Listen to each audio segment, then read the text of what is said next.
Hello everyone, welcome to the first episode of the Bloodborne Bestiary, and today we're talking about the most prominent type of enemy in the entire game of Bloodborne, beasts. So I decided to just cover all beasts at once, and maybe go into detail later on, because they all basically have the same lore. Every beast used to be a human.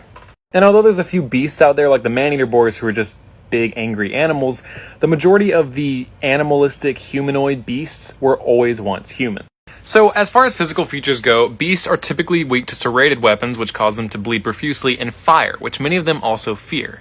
There seems to be stages of beasthood, ranging from humanoid to absolutely just animals, and through in-game information and a few interviews with creator Hidetaka Miyazaki, we can set up a groundwork for kind of understanding what it means to be a beast.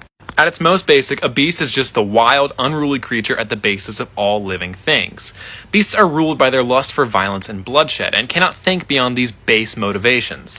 But as Miyazaki explains, the border between human and beast is actually relatively thin.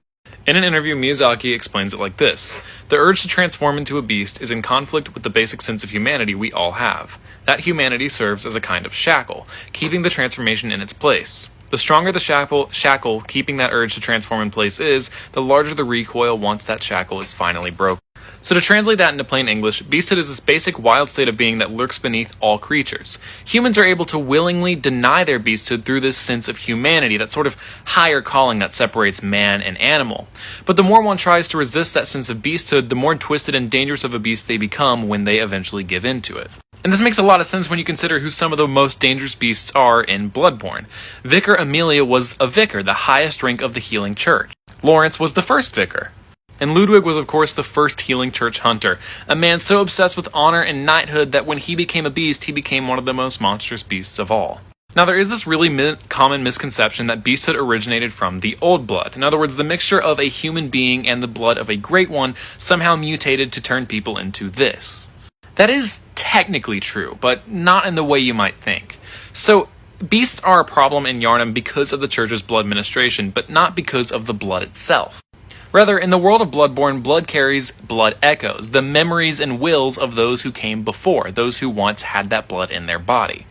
These blood echoes grant the user of the blood a sense of invigoration and power, and the high from that sensation is addictive. And it's this addiction that lures one into beasthood. So in other words, yes, blood does cause beasthood, but only because the blood sublimates that sense of inhibition and humanity in favor of chasing a high. And soon, one who takes the blood lives only for the blood and becomes a beast, because their entire body is driven by addiction. As a final note before I run out of time, Gascoigne is a very cool boss because we actually see him over the course of his fight transform from human to beast.